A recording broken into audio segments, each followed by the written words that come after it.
บอกแก้วซื้อข้าวนมมาให้น้องๆเพิ่นกะพอดีเจ้าคือไปให้เอาข้าวนมให้เอื้อยให้น้องเอาให้ดิเอาแบ่งกันกิน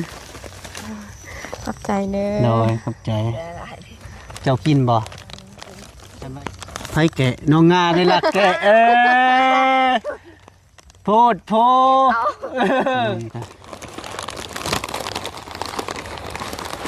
บุได้แพงนกซื้อกับ15,000นี่แหละพี่น้องเลยเนาะเอาได้เอาเงินไปไม่ยังเอามีเงินอีกเอาขนมพิเศษดิขนมพิเศษเอาเลยมีแต่เงินดีวะหลักคิดเลยเห็นบ่เพิ่นแกงเลยแกงให้น้องอีกขนาดเลยเพิ่นเน็ดได้แม่นบ่เอาแม่ใหญ่แต่ว่าเจ้าก็ยังสุขดีว่าได้เงินอยู่ในถุงขนมก็โอเคอยู่เนาะก็มีบ่เดี๋ยวนี้เนาะเป็นไอ้แก้วดิเนาะเนาะเฮ้ยเอาหรือบ่เอาเลยเอาก็เอาเว้นกิ่งดิเสร็จน้ำตาเฮ้ย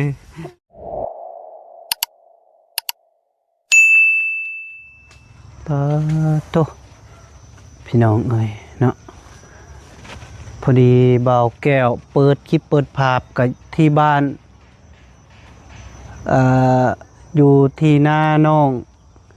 ฟ้าน้องงาคือเก่าพี่น้องเอ้ยเนาะเห็นแต่น้องแนมกับน้องงาสบายดีเด้อโดยน้องฟ้าไปใส่ไปคูดแถวใดคือดุแท้เจ้าคือบูไปดูแปลกๆเป็นยังคือดูแปลกๆก็สิมีหรือบ่ก็สิมีอยู่ติเราลงไปพุ่นบ่เลยโดยจะน้อยไปตามเพิ่นเด้อเนาะคนอื่นก็ขับทักทายสบายดีและสวัสดีเด้อพ่อแม่พี่น้อง FC เบิดสุขุสุคนบ่ว่าอยู่ในหรืออยู่ต่างประเทศก็ยินดีต้อนรับเข้าสู่ซองเบาแก้วคือเก่าพี่น้องเอ้ยเนาะพอดีก็ค่อนข้างก็มืดครึ้มพี่น้องเอ้ยเนาะก็คือว่าฝนสิตกนี่แหละเบาแก้วหากะมาแต่ไปเยี่ยมยามเบิ่งน้อง FC พี่น้องเนาะน้อง FC เข้าห้องหมอแล้วก็เลยเบาแก้วไปพอดีฝนตกค่ำแถวทางพี่น้องเอ้ยเนาะแล้วก็ไปเบิ่งก็อาการก็หมอเพิ่นว่า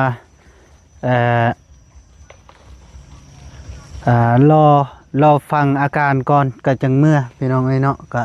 ให้เพิ่นนอนอีกจากคืนนึงหรือว่า2คืนนี่แหละพี่น้องเอ้ยเนาะก็อาการก็ยังบ่ดีขึ้นนะพี่น้องเอ้ยเนาะพอดีเบาแก้วลบมาที่พุ่นแล้วก็ตอนนี้ก็เวลาอยู่4 โมงกว่าๆพี่น้องคือสิเข้า5 โมงแล้วไปจักก็เบาแก้วก็บ่ได้เบิ่งเวลาพี่น้องเอ้ยเนาะเราไปผู้เดียวบ่โดยเจ้าเ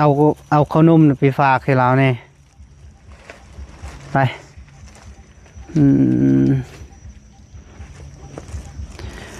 บอกแก้วซื้อขนมมาให้น้องๆเพิ่นกะพอดีไปให้น้องอย่างให้น้องฝากก่อนน้องอุ้งอิงสปป.ลาวพี่น้องเอ้ยเนาะพอดีให้โดยให้น้องงาไปให้เราไปน้องเอ้ยโหไปขุดอยู่พุ่นบ่โพดโพคือดุแท้ดุแปลกๆไปเจ้าว่านะเอ้ยพี่น้องเอ้ยเท่าถ้าขุดก็บ่แม่นธรรมดาเลยเนาะก็สิบ่มีดอกเนาะแต่ว่าเพิ่นดุได้พี่น้องเอ้ยน้องฟ้ากับน้องงาเรื่องหากินนี่ดุขนาดพี่น้องเอ้ยบ่ได้อยู่ซื่อๆมาแต่ละเทื่อกะนี่ตัวหูเป้าฟ้า พอดี FC ว่าโดยสบายดี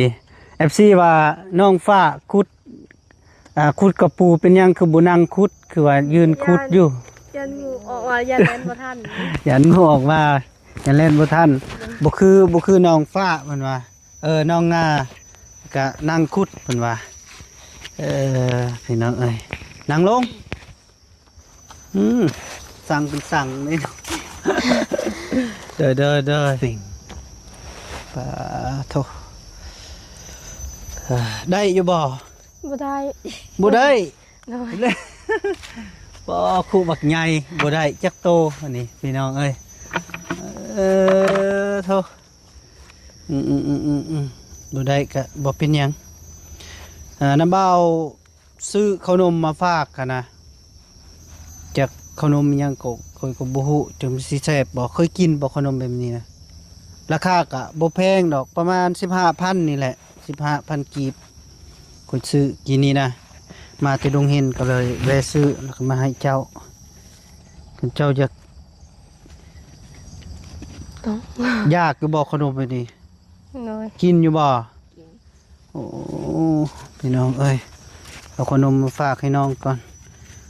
เบาแก้วก็จะน้อยก็สิได้ไปหาน้องไลฟ์สดจริงๆพุ่นแหละพี่น้องเอ้ยสบายดีเด้อพ่อแม่พี่น้องบ่สุขสุขคนพอดีพบเจอกับน้องฟ้าน้องงาคือเก่าพี่น้องเนาะอยู่ที่ทุ่งนา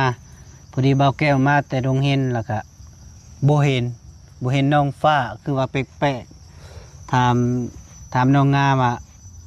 ไปหาขุดเพิ่นว่าแบบไปหาขุดแบบแปลกๆเพิ่นว่าจักแปลกแบบใดเนาะข่อยก็บ่เข้าใจเนาะแปลกแบบใดบ่น้องงา เอาลักไป ลักไป ลักไปดุแท้แต่ว่าน้องเพิ่นยังบ่ได้จักโตพี่น้องให้เนาะเครียดอันนี่ก็ได้ เครียดลักบ่จักน้องแนมเด้ แม่นพูดอยู่เทิงเถียง น้องแนม ง่อยบ่ เนมบ่หรือ แม่น แมน เลย น้องแมน บ่ แม ได้ น แม่น หมอแมนสเปอร์แมน แม่นละละ เนาะเอาเจ้าคือบ่เอาขนมให้เอื้อย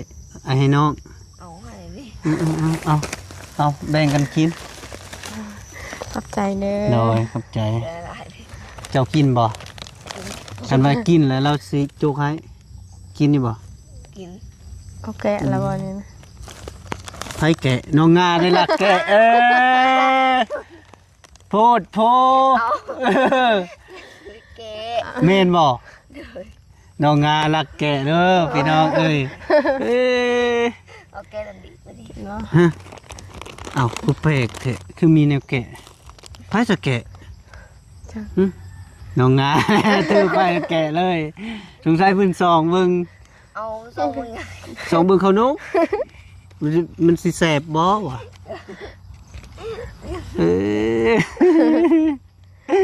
ไป โอ้ย บ่ ยังไม่ได้แก ยังเอาน้องฝากแกะเอง นี่ เจ้าแกะเองแม่นบ่ จะกันจับถุง แปลกแท้ว่านี่ครับขนมคือว่าซื้อบ่ได้แกะได้หยังเลย แม่นบ่แกะ อ้าวก็แม่นอ้ายซื้อมาทุกคน แม่นอยู่เถียงบ่แม่นแกะบ่จัก โธ่อ้าวเขายืนในเจ้ากี่นี่ คอยบ่ได้แกะจักดิ แกะ กินได้บ่ ได้ คันกินบ่ได้แล้วก็ยาได้ข้อยก็ย่านคือกันนี่ ขนมปลอมบ่จักแล้วน้องฝ้ายให้น้องงากินแน่ขนมกะบ่ได้แพงหรอกซื้อก็15,000นี่แหละพี่น้องเอ้ยเนาะเอ้า ได้เอาเงินเอาไป มีหยังเอามีเงินอีก เอาขนมพิเศษดิ ขนมพิเศษเอาเลย มีแต่เงินแบบนี้ มีแต่เงินเอาแล้วบาทนี่ เงิน บ่แม่น เงินไว้ ฮะ เงิน บ่ ยา ฮู้ ม เลย เสาร์นี่บ่ เอ๊ะ บ่แม่ หลักเฮ็ดแท้เห็นบ่เพิ่นแกงได้แกงให้น้องอีกขนาดเลยเพิ่นเฮ็ดได้แม่นบ่ เอาแม่ แม่นบ่แม่นเงินเซานี่บ่ บ่ แม่นติ ได้หลักแกงใส่เจ้าแล้วหวานนี้ เลือดขาดเลย ฮะ เลือดขาดยังไงอยู่ในถุง ใส่มาเบิ่งเอาคือแปลกแท้บ่ค่อยสงสัยว่าแปลกข่อยยืนกี่นี่มันบ่ได้จีกนะถุงนี่ไง อ้าว อันนี้มันมีเงินอีกบาทนี่ เงินไอแก้วติ บ่เงินน้องนาเนี่ยบ่น้องงามือแรงว่านี่เด้เรานับเงินน่ะเท่าไหร่2ล้านบ่ โดย 2 ล้าน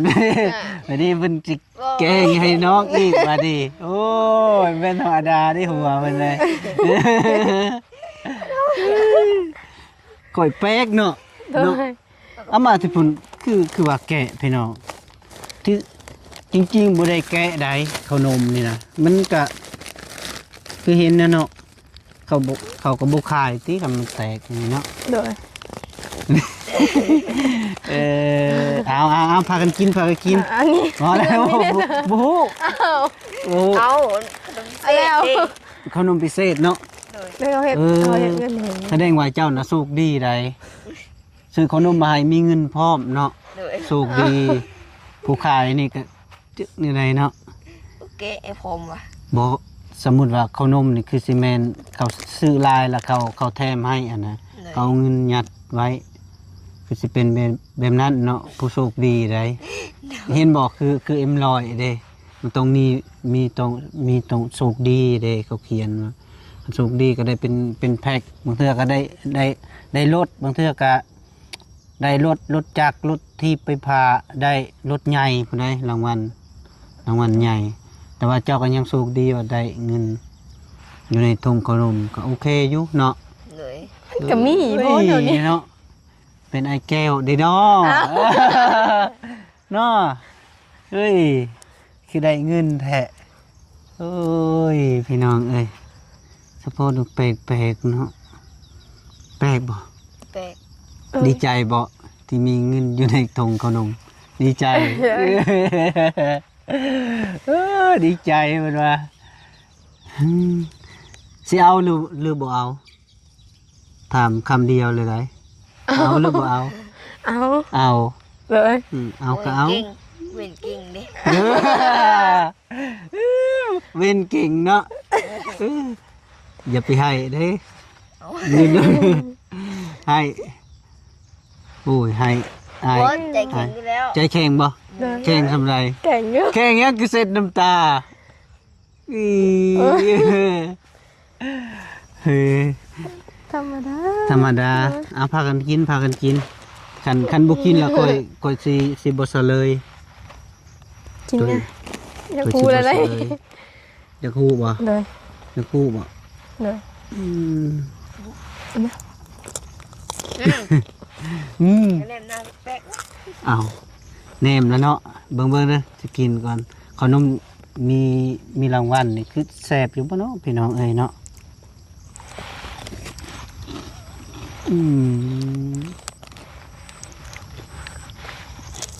ขนมฮับโชคได้ดิ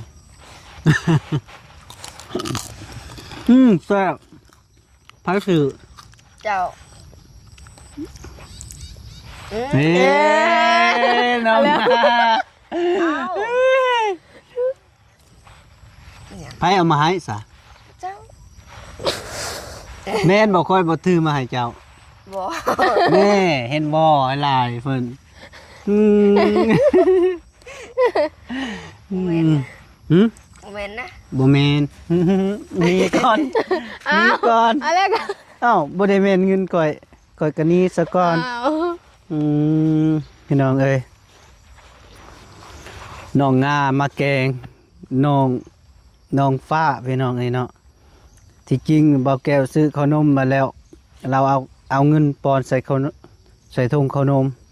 แล้วมาให้น้องฟ้าข่อยฮู้ดีแล้วข่อยฮู้ดีแล้วแม่นบ่ บ่ บอกอีกแหละเฮ็ดบาทนี่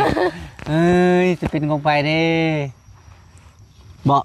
เงินจำนวน200,000น่ะเป็นของไผแท้บัดนี้รอลุ้น น้องฟ้า คอยน้องฟ้าเจ้า บ่ ของไผแท้ เฮาบ่มีเจ้าก็ฟ้า บ่ เอากระเท บ่แม่นของอ้ายไผอีกมีน้องแม่นแล้วก็น้องฟ้าน้องงา สัน แล้ว ดี ก็แซนดี้ กะนินแล้วกะ นินไผอีก สดียังไม่มาเลย บ่มาบ่ หรือบ่ได้มาตอน อืม ลงไฟฟ้า อืม ไม่มีมามีแต่แม่น น้อย เอาเจ้าฟ้า คอยนี่เจ้าอันนี้อันนั้นนี่คอยนี่เจ้า เอางงบอกจะเป็นไพ่สีใดครับโศกเงิน200,000ลายบ่ หลาย ลายไพ่สีใดครับโศกตัวนี้1 2 3แม่นไฟ ฟ้า ฝ่า อ้าว เออพี่น้องเอ้ยเนาะ ให้ซะเลยบ่ โดย บ่ซะเลยก็ได้ติ บ่ ใจ บ่ซะเลยนะเนาะ เลย ซะเลยเนาะอันนี้จะแม่นเงินอ้ายสมศักดิ์เด้อ โดย เพิ่น ฝากมาให้เจ้า200,000แล้วก็น้องแนม100,000แล้วก็ให้น้องงา200,000แล้วก็เพิ่นให้อ้าย100,000แล้วก็พอดีอ้ายกับยายแล้วก็มอบให้มาให้เจ้าแล้วก็ให้น้องงาแล้วก็ให้น้องแนม แม่นแม่นสิได้ แม่ แม่ น น น้องแนน แม่น แม่น น้องแม่น มอยแสดง แนมอยู่ น้องแม่นพี่น้องเอ้ยเนาะกาพอดีอ้ายเพิ่นฝากมาให้ซื้อ แล้วแต่เจ้าเพราะว่าเพิ่นซื้อมาให้เพราะว่าเพิ่นก็ให้ต้นสงสาร โดย ต้นสงสารเจ้าบ่มีเพิ่นว่าก็เพิ่นก็ฝากเงินมาให้แล้วก็ฝากมาทางนาบ่าวให้นาบ่าวเป็นสะพานบุญให้เจ้า โดย แล้วก็จำนวนเงิน200,000นี่หลายอยู่บ่ หลาย หลาย หลาย โดย สำหรับเฮานะหลายเนาะ โดย ที่ว่าจริงก็บ่เคยได้เงินผ่านมาคือนาบ่าวก็บ่เคยได้เลยที่ว่าเงินฟรีที่ว่าเพิ่นซอยเรือเฮาเนาะแล้วก็ อ้ายซื้อสมศักดิ์เด้อน้องก็สิชื่อดีเนาะชื่อดีบ่ เขาจื้อเราตลอด ชื่อ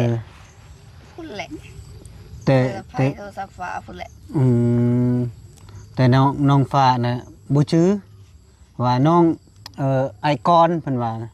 ซื้อก่อน นะบ่ได้ชื่อว่าสมศักดิ์เนาะอายสมศักดิ์ลาวคนลาวแต่ว่าไปอยู่ไทย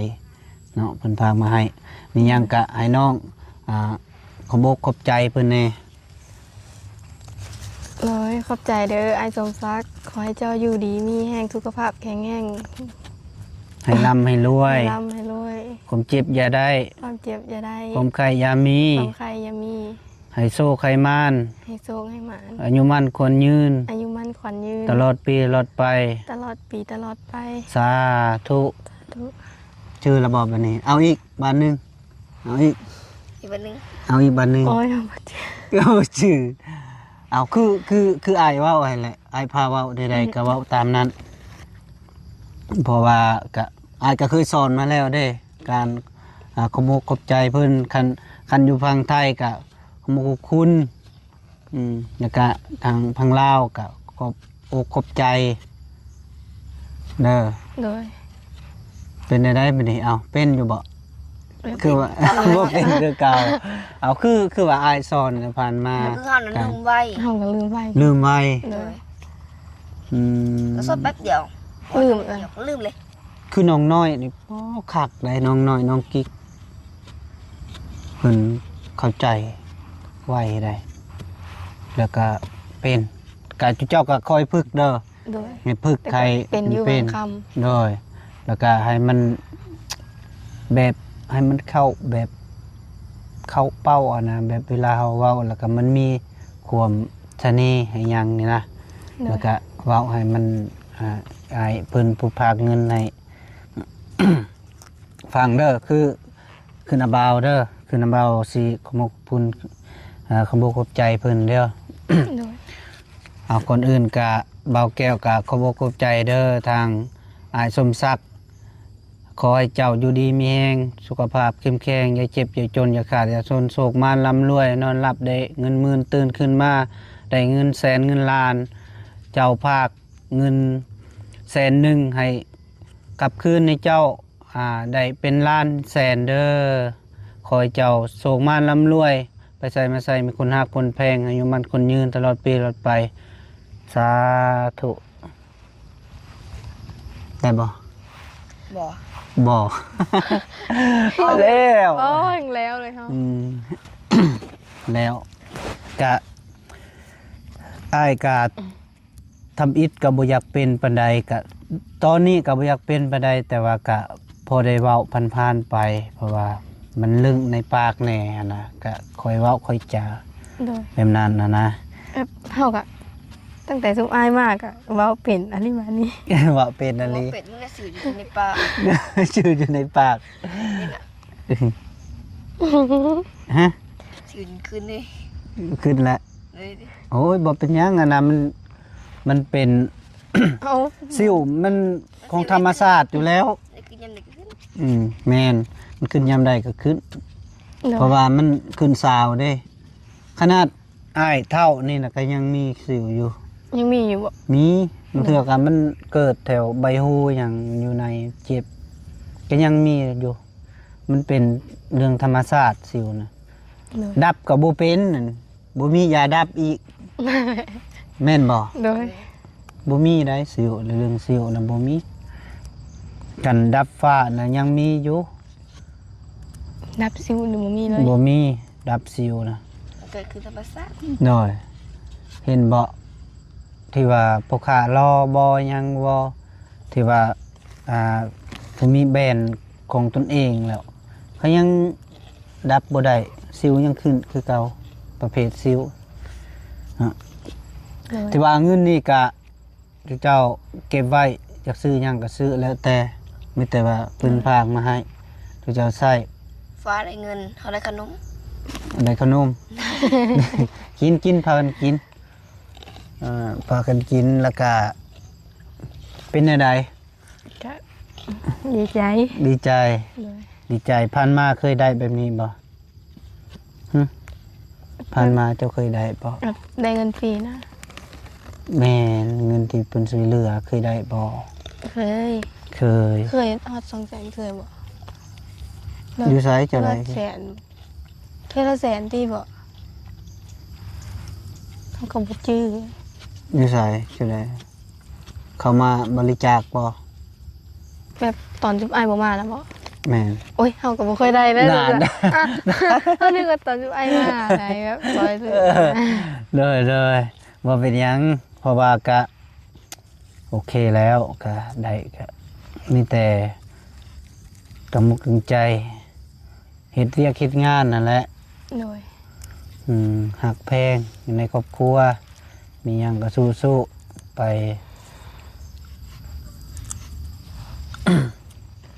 แต่ว่าเรื่องดินดอนมีคนอยากคายอยู่บอกเท่านี้ก็ โอ้ย อืมเพราะว่า มีคนอยากได้ดินนะถามอยู่เจ้าบางเทื่อมีหูแววๆหั่นนะ ถามแม่งานเด้ โดย บางเทื่อเรา อืม มันมีแมวบ่บ้าน เราบ่มาเนาะมื้อนี้เนาะ อื่นบ่ละ เป็นหยังเราคือบ่มาค่าเงินดองบ่ บ่เรามาลิ้นดิ เรามาลิ้นใส่ บ้านโหย บ้านห้วย อ้าว แล้วเมื่อบ้านเรา บ้านเราอยู่บ้านห้วยนี้ เลย ห้วยใด โหย คนผาง โอ้ห้วยพ้นพางนี้ โอ้ไปกับบักคำบ่ ผู้เดียวเราแม่นบ่เอ้าเสร็จก็ไปบ่ อืมอยู่บ้านห้วยพุ่นเนาะบ้านเราเนาะเฉพาะเบิ่งคือกระตูนน้อยๆคือคนแถวบ้านห้วยอะ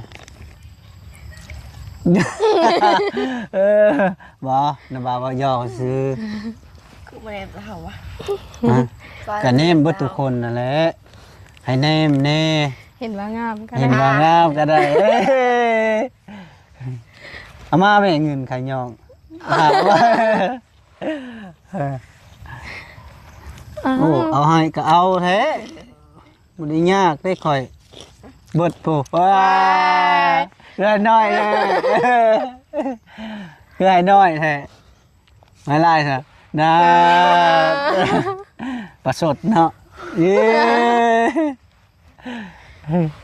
เด้อบ่เป็นหยังว่าหยอกว่าหัวว่ามวนกับน้องเพิ่นพี่น้องเอ้ยเนาะกะเพราะว่าลึงเคยที่เก้าก็น้องๆเพิ่นก็ยังบ่ลึงดอก โดย ตอนไปหาเหล็กทำอิฐที่ว่าเบาแก้วยังบ่ทันไปถ่ายคลิปกับน้องๆเพิ่นก็เว้าคือได้ตอนนั้นเนาะโดยเนาะแม่นบ่ ตอนอ้ายมาตอนไหนวะตอนกลางคืนนะเนาะมาลิ้นกับไผวะกับหมู่นั่นแหละกับผัวสาวเต้นเนาะ ไม่กินหมี่ปะ บ่นะกินเบียร์ มือ ปีใหม่ เงาะนั่น เด้ แม่นบ่ แม่นปีใหม่ยังปีเก่าล่ะ วิทย์ปีใหม่ติเนาะ บ่ต้นปีใหม่วันที่15ของเดือน4แม่นแหละวันที่15แหละ โดยแล้วก็อันว่าวันที่18บ่หรือวันที่28ให้มา จุเจ้าน่ะไปลิ้นอยู่ไสอ่ะ เยอะ อื่นอยู่เพิ่นได อ้าวเจ้ามาวันที่28มาแต่เฮ็ดงานนะบ่ แม่น จะมาวันที่2 2เดือน4 แบบให้ท่านสงกรานต์นะมาก่อนสงกราน อ๋ ต์ อก็แม่นแหละวันที่2เดือน4 โดยมาฮอดบ้านพอดีวันที่เฉพาะเนาะตอนนั้นหน้าข่าวไปลอยมาติเวียงเนาะ แม่นบ่เนาะมาติเวียงได้เพิ่นในตอนนั้นเด้หน้าข่าวอยู่ลิ้นอยู่เฮือนบ่ เลย 3โดย เต้นอันเนาะ บ่ เพลงดังว่าไร อย่าว่าไหน ฮะ เปิดกันขออีกนึงแล้วอย่าเปิดแม่ ถอน1 โมง กลางคืน เลย เฮ้ยมาแล้วก็เดียวกับกลางเว้นซ้ำสิเปิดแหละ กังเว้นบ่อาย กลางเว้นน่ะอาย โดย บ่กล้าโซแอล บ่กล้าลิ้นบ่กล้ากินนั่นแหละเนาะไง ยันเมาอะไรถูกรุด กลางคืนน่ะเต้น บ่ หลายคนอยู่ประมาณ เขาซุมเฮานี่ก็เขาหมู่เขาบังหับ2-3 คน อยู่เฮือนเลย โอ้ยแบบเปิดเพลงกะเสียงป้าเจ้าดังกว่าเพลงนี้ เป็นหยังคือดังกว่า เขา เพลง ให้เปิดตู้ดัง เอาขึ้นเม็ดเดียวนึงอ่ะ ตู้ไผล่ะ ตู้เขาตู้น้อยๆซ้ำนี่ อืมดีแหละยังมันได้ตู้นี่เหมาะคันได้แห่งสิจักเนาะ ตู้นี่ดังกว่าเนาะ อืม อยู่เจ้ากินหยังซะ กินผสมเอา กินผสมเอา บ่มีเงินซื้อเบย เอากิน กินผสมเออที่แท้น่ะอยากไปลิ้นทางอื่นติบ่อยากไป บ่ จะไปจะไป อันนี้จริงน่ะเขาโซนไปลินอยู่เคินแต่บ่ไป ยาน อย่า ไปส่วน หมู หมู่แล้ว บ่ไป ยาน ก็ดีคือกันคิดจังซั่นนะจึงบ่เสี่ยง เวลาสงกรานต์เขาจะเล่นรถไวได้เพราะว่าคนเมาหลาย โอ้ย คันเฮาบ่ตำเขาสิตำเฮาอ่ะนะอย่างนั้นน่ะมันเป็นไปพากันกิน ป้าจะมาทุกเลย บ่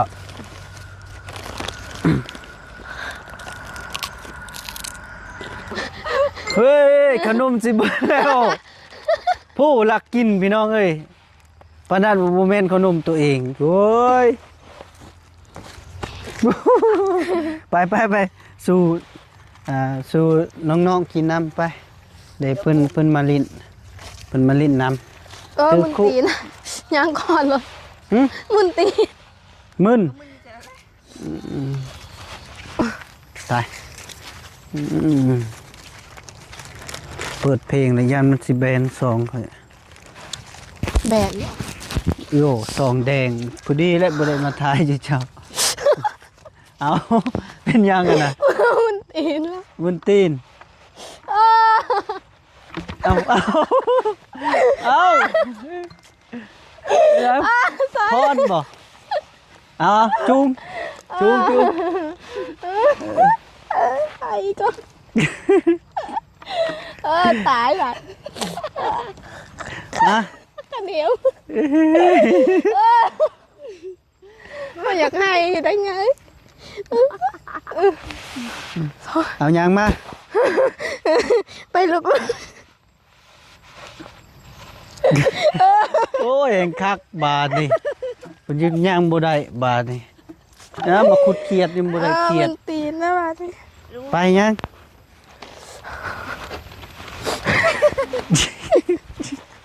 ระวังเด้อส่วน โอ้ยมันตีนแบบนี้ เอ้ยพี่น้องเอ้ยส่วนย่างบ่ได้เห็นบ่ เกือบแล้ว นี่แหละเขาว่าคนที่โชคดีเนาะไปขุดเขียดก็ได้เงิน เฮ้ย เอ้ยอ้าเอ้ยจักโมงนะ ผู้จับก็คือ ไปขุด สิ บ่ได้ อยากอหย่างเลยเอ้ยสบายดีเด้อ มาดีจับเลยแม่ เอ้ยอ้าวคือเกินมาดิ มากินไหมขนม เฮ้ย นี่ นี่ได้ล่ะ กินไหมขนม บ่มื้อนี้คือเป็นไง มาแม่กินข้าวนมนำใหญ่ไปมากินนำกัน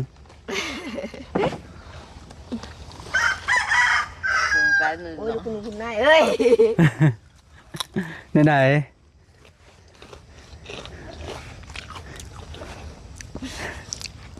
มีแต่ยิ้ม บ้าอยู่บ่บ้าอยู่บ่ บ่ อ้าว เด้คนบ่ให้เจ้ายิ้มนะดีนี่นายเด้ ตอน โอ้ ว่า แม่ ยิ้ม โอ้แม่บ่ให้ ตอน ยิ้ม ว่าให้ นะ ยิ้ม เด้ จะยิ้ม โอ้ย น่าดิบ่ ตอนให้ยิ้มบัดบูดปูดีได้ ตอนให้ยิ้มบัดบูดตอนให้บูดบัดยิ้มจะเสียจะได้ละคนเฮามานี่สาวพรนี่หลอกลวง